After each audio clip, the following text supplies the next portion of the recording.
చుట్టుపక్కలంతా sweets పంచిపెట్టారంట. ఏంటండి ఏదో ఆలోచిస్తున్నారు? కవల పిల్లలు పుట్టపోతే ఏంటే బంగారం లాంటి బిడ్డను కన్నావు. అవునండి, నిజంగా మన బిడ్డ బంగారమే. అక్కతో పాటు పుట్టిన నాకు మిమ్మల్ని అక్కని వదిలి వెళ్ళాలనిపించలేదు. మీతోనే ఉండిపోయాను. బహుశా నా ఆయుష్ తీరలేదేమో, అందుకే ఆ దేవుడు నన్ను తీసుకెళ్ళలేదు. అక్కని ముద్దాడుతున్న అమ్మను చూస్తుంటే నాకు ఏడుపొచ్చేది. కానీ అమ్మ నన్ను దగ్గరికి తీసుకోవడానికి నేను కనిపించను కదా. అమ్మ ఉన్న వాళ్ళు ఎంత అదృష్టవంతులో, అమ్మ స్పర్శ ఎంత బాగుంటుందో నాకు అర్థం చేసుకునే వయసు లేకపోయినా అది అమ్మ ప్రేమని అర్థమైంది. నాన్న కూడా అప్పుడప్పుడు అమ్మ అవుతాడు. ఆ క్షణం అక్కలో కలిసిపోయి ఆనందాన్ని అనుభవించేదాన్ని. మీరు లేనప్పుడు అక్క పక్కనే ఉండేదాన్ని. నాకు ఇంత అన్యాయం చేసిన దేవుడు చిన్న సంతృప్తిని మిగిల్చాడు. ఎందుకంటే నేను అక్కకి కనిపిస్తాను కాబట్టి. నీలాల కళ్ళని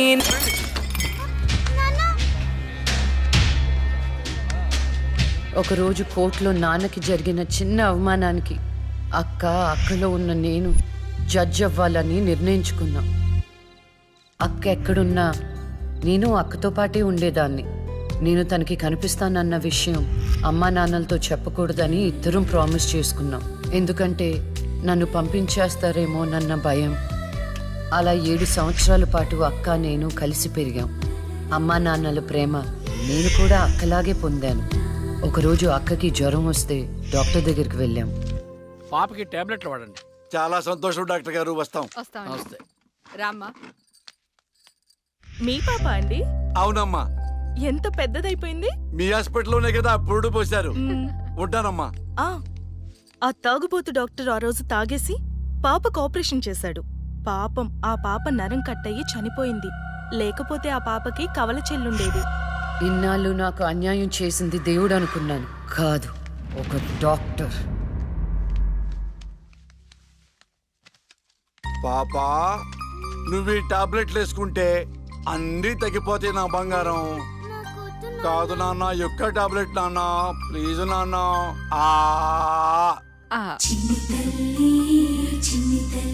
జ్వరం తగ్గిపోద్దు నాన్న. బుజ్జు బంగారు తల్లి.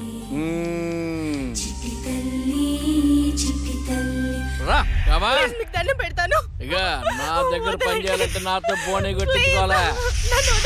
Come on darling.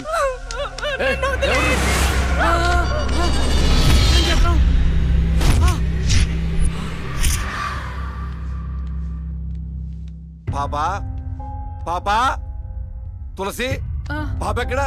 అదే అర్థం కావట్లేదండి. ఎక్కడికి వెళ్ళింది?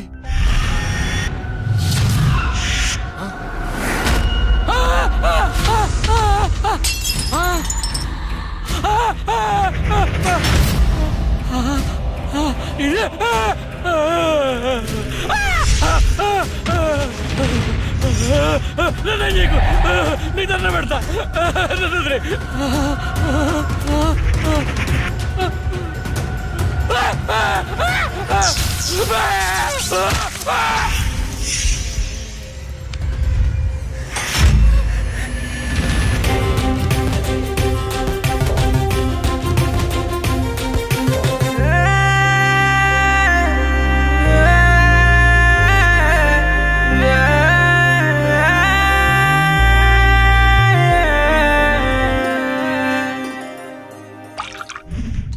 గురువు గారండి, మా అమ్మాయి లా పాస్ అయిందండి. ఇక నుండి మా అమ్మాయి పేరు లక్ష్మి కాదండి, లాయర్ లక్ష్మి. పర్వాలేదా? కోర్టు ముందు టీ అమ్ముతునే కూతుర్ని లాయర్ని చేసావు. Very good. ఇంతగా అమ్మాయి ఎక్కడా? లక్ష్మి,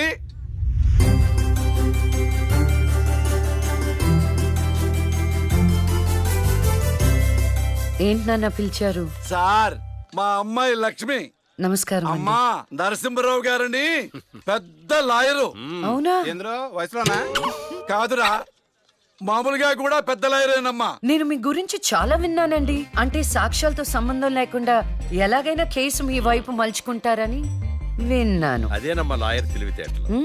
అది సరే, ఇంతకీ నువ్వు సొంతగా ప్రాక్టీస్ చేద్దాం అనుకుంటున్నావా, లేక నాలాంటి వాడి దగ్గర అసిస్టెంట్ గా చేద్దాం అనుకుంటున్నావా? అంటే ఇంకొకరి దగ్గర చేస్తే వాళ్ళ ఇన్ఫ్లుయెన్స్ నా పైన పడుతుంది కదండి.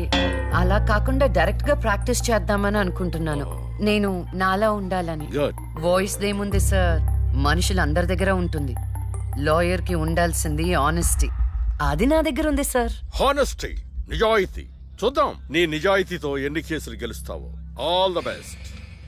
అమ్మా చూసావా, నువ్వు నోరు తెరిస్తే అవతల వాడు నోరు ఎలా మూతపడిందో, కోర్టులో కూడా ఎలాగ చంపేయాలా. నాన్న నాకు మంచి చాయ్ పెట్టి. ఏయ్, నా బంగారు తల్లికి మంచి చాయ్ రెడీ చేయరా. మా అమ్మాయి లాయర్ అయిందండి, శుభం. తన పేరుతో అర్చన చేయించండి. అలాగేనమ్మా.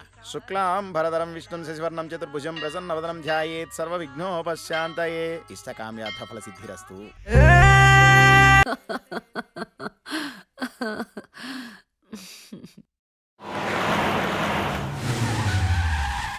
అక్క లాయర్ కన్నా జడ్జ్ గానే సూట్ అవుతుంది. చిన్నప్పటి నుంచి పార్షాలిటీ లేకుండా ఏది న్యాయమో ఏది అన్యాయమో తెగేసి చెప్పేది.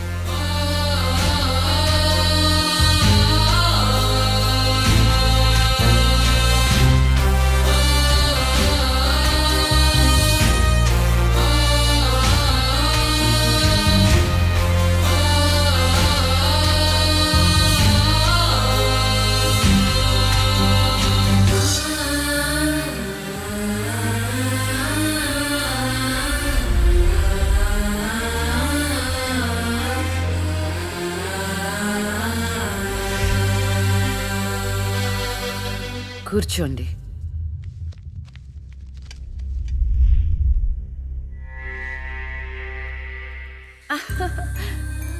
All the best. Proceed. Your honour, ఈ బోనులో ఉన్న రాజీవ్ అనే యువకుడు స్వయానా ఎమ్మెల్యే గారి ముద్దుల కొడుకు. వాళ్ళ నాన్నగారు అధికారంలో ఉన్నారన్న అహంకారంతో నడి రోడ్డు మీద ఒక యువతిని అందరూ చూస్తుండగానే తన కారులోకి లాగి మానభంగం చేశాడు. అంతేకాదు యువర్ ఆనర్, అదే కారుతో ఆ అమ్మాయిని గుద్ది చంపేశాడు యువర్ ఆనర్. ఈ ఘటన జరిగి 4 సంవత్సరాలు అవుతుంది. ఈ రాజీవే హంతకుడని అందరికీ తెలుసు, కానీ ఇంతవరకు నిందితుడికి శిక్ష పడలేదు your honour. Objection your honour. Objection sustained. Thank you. ఈ పేపర్లో టీవీల్లో వచ్చిన వార్తల ఆధారంగా శిక్షిస్తూ పోతే జైళ్లు నిండేవి యువర్ ఆనర్. ఈయన క్లయింట్ ఎమ్మెల్యే గారి కొడుకు అవటం వలన అతన్ని రాజకీయంగా దెబ్బ కొట్టాలనే ఉద్దేశంతో ఈ ప్రతిపక్షాలన్నీ ఏకమై ఈ ఛానళ్ల వాళ్ళతో కలిసి పనిన కుట్ర మాత్రమే ఇది. ఈ రాజీవ్కి చనిపోయిన అమ్మాయికి ఎలాంటి సంబంధమూ లేదని తమరికి విన్నవించుకుంటూ అతన్ని నిర్దోషిగా భావిస్తారని ఆశిస్తున్నారు. That's all your honour. Objection your honour. ఇలాంటి వాళ్ళకి శిక్ష పడకపోతే ఎంతో మంది అమ్మాయిలు బలైపోతూనే ఉంటారు. నేను ఇదివరకు ఎన్నో సాక్ష్యాలను కోర్టులో ప్రవేశపెట్టడం జరిగింది యువర్ ఆనర్. దయచేసి మానవతా దృక్పథంతో ఆలోచించి జడ్జిమెంట్ ఇవ్వండి.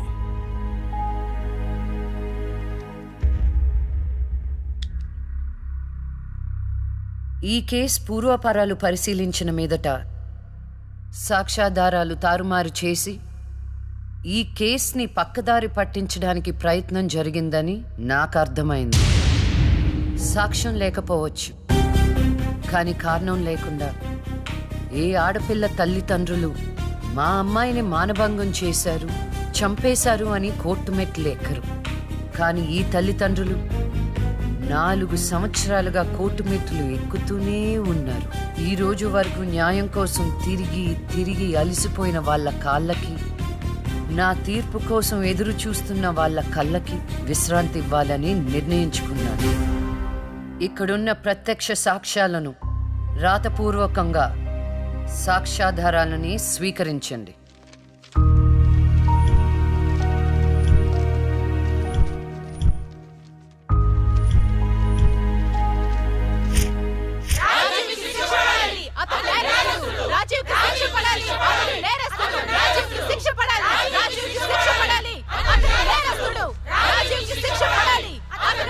Order, order, order. రాజీవ్ అనే ఈ ముద్దాయికి లైఫ్ ఎమెన్షన్ కఠిన కారాగార శిక్ష విధించడమైనది. Objection your honour. Objection overruled. The court is adjourned.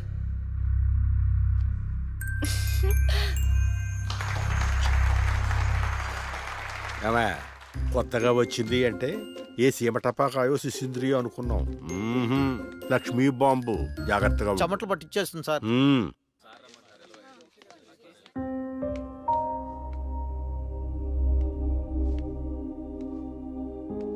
Hello hello, అందరూ ఒకే దగ్గర ఉన్నారు. ఏంటి స్పెషల్? చేపల పులుసు మేడం. ఓహో, తినండి తినండి. మీ అందరికీ ఒక విషయం చెప్పేద్దామని వచ్చాను. ఇక మీదట దొంగ సాక్ష్యాల్ని ఎంకరేజ్ చేయకూడదు. న్యాయంగానే వాదించాలి. ఏమిటి మేడం, ఏం మాట్లాడుతున్నారు? ఇంకెలా మాట్లాడమంటారండి? కోర్టుని కూరగాయల మార్కెట్లా తయారు చేశారు. స్టేషనరీ నుండి సాక్ష్యాల వరకు ప్రతిదీ అమ్మకమే.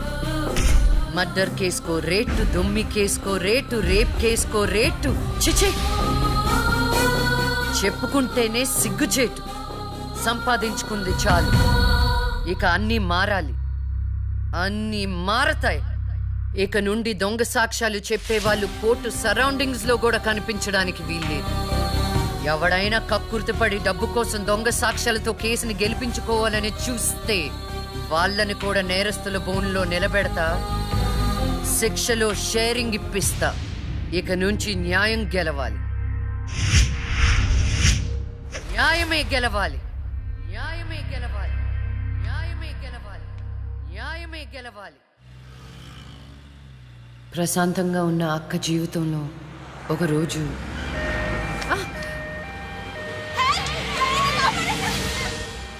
అంబులెన్స్ లో అమ్మాయిలా ఫాలో అవ్వు. జాగ్రత్త.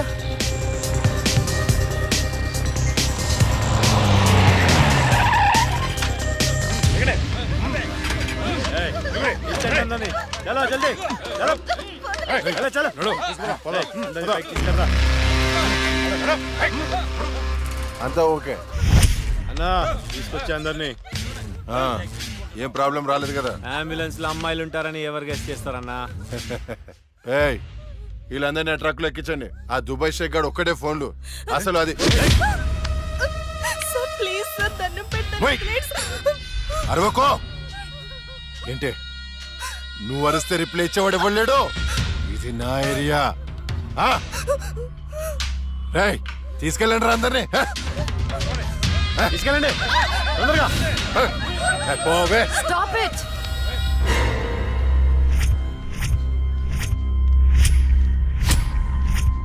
ఇవ్వచ్చువే నువ్వు.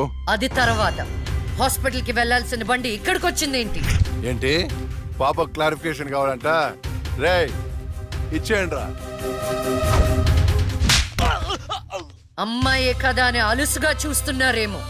లక్ష్మి, జస్టిస్ లక్ష్మి ఆవేశపడి అటాక్ ను చేశారో ఆక్సిజన్ ఆగిపోద్ది.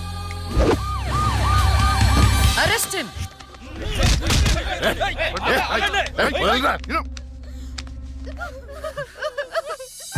అయ్యో, ఏడవకండి అమ్మా, ఏడవద్దు, ఊరుకోండి, ఏడవద్దు. వీళ్ళని స్టేట్ హోమ్ కి తీసుకువెళ్ళండి. వీళ్ళ పేరెంట్స్ ఎవరో కనుక్కొని వాళ్ళకి అప్పచెప్పండి. నిన్న స్వామీజీ దగ్గరికి వెళ్తే నా టైం బాగుందన్నాడు. ఏంటి ఇలా జరుగుతుంది? అమ్మాయిల అక్రమ రవాణా కేసు మినిమం 10 సంవత్సరాలు శిక్ష పడుతుంది. నిన్ను శిక్ష ఎన్నేళ్లు పడుతుందని అడగట్లేదు, నన్ను శిక్ష నుంచి తప్పించగలవా అని అడుగుతున్నా. తప్పించడానికి అక్కడ ఉంది ఎవరు? ఎవరు? లక్ష్మీ బాంబ. అంతేగా?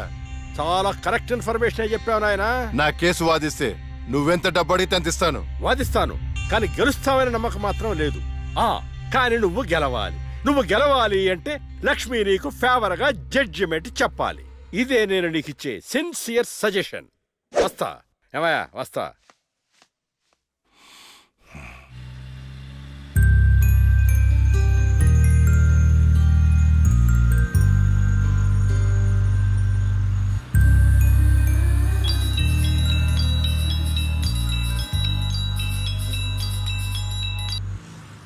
హలో, వైకుంఠాన్ని. నా కేసు విషయంలో పోలీసు నుండి లాయర్ల వరకు అందరూ నా చేతుల్లో లేదు, నా చేతుల్లో లేదని చేతులు ఎత్తేస్తున్నారు. కారణం నువ్వంటే భయం. ఆ భయాన్ని కోరేట్ ఫిక్స్ చేశాను. కోటి రూపాయలు.